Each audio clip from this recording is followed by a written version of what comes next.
அடுத்தது ஸ்டாலினுக்கு அடுத்து பார்த்தா அழகிரிக்கு அடுத்து கனிமொழி, தமிழரசு, இளவரசு போய் கிடைச்சி இப்ப உதயநிதி ஸ்டாலினுக்கு அடுத்து பார்த்தா திமுக அண்ணா சிலைக்கு மாலை போட்டானுங்க. பார்த்தேன் நேற்று பார்த்தீங்கன்னா கரூர்ல ஒரு 10-30 பேர் இவன் அண்ணாவை கொண்டு விட்டு அண்ணாவுக்கு மாடி எடப்பாடியார் அவர்கள் வந்து அந்த திட்டங்களை அம்மா திட்டம் செய்த அறிவித்த திட்டங்களை மெருகூட்டு வகையில் எவ்வளவு திட்டங்கள் அந்த செந்தில் பாலாஜி அவருக்கு சொந்தமான அவருக்கு நண்பர்களுடைய அவங்களாம் கூப்பிட்டு நீ இந்த இடத்துல வாங்க நான் இதை தான் கொண்டாடுறேன்னு சொல்லி அதான் நம்ம மாவட்டங்களுக்கு அழைக்கிறேன்.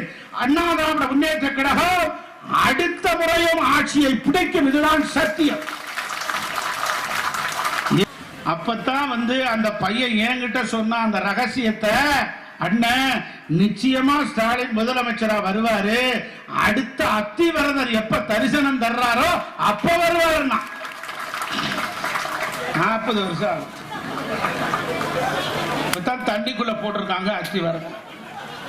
இப்ப ஸ்டாலினுக்கு 70 வயசு, 40 வருடம் கழிச்சு 110 வயசு. அவன் போட்டா வச்சு ஆட்சி ஆழ்வானுங்களான்னு தெரியல. அவன் மனசுக்குள்ளே இருக்கு அத்திவரதருக்கு காட்சி தருகிற போது அடுத்த முதலமைச்சர் ஸ்டாலின் தான் அப்படிங்கிறான். ஆக இப்படிப்பட்டவர்களை நம்பி போயிருக்கிறாங்க. இங்க இருக்கிற அமாவாசை 3 சென்ட் நிலம் தருவதாக சொல்லி ஏமாற்றியது, 2000 ரூபாய் டோக்கன் கொடுத்து கடர் ஜெராக்ஸ் கொடுத்து ஏமாற்றியது, வாக்காளர் பெருமக்களை வாக்களிக்க போக விடாமல் தடுத்து நிறுத்தியது என்கிற சூழ்ச்சிகளை பின்னித்தான் வெற்றி பெற்றிருக்கிறார். ஆனால் வெற்றி பெற்றாலும் கூட அந்த தொகுதிக்குள் அவனால் போக முடியும். வெற்றி அவனுடைய வெற்றி அல்ல, சூழ்ச்சி வெற்றி. வெற்றி பெற்றது அரவாக்குறிச்சியில் செந்தில்நாதன் தான், அதிமுக கொடுத்து 8300 கோடி ரூபாய் ஒப்பந்தம் போட்டு வந்திருக்காரு.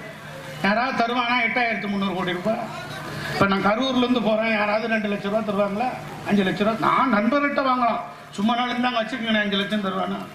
அதற்கான வந்து ஒரு கான்பிடென்ட், கிரெடிபிலிட்டி என்று ஆங்கிலத்தில் சொல்வார்கள் அல்லவா, அந்த நம்பகத்தன்மை இருக்க வேண்டும் தமிழக அரசின் மீது.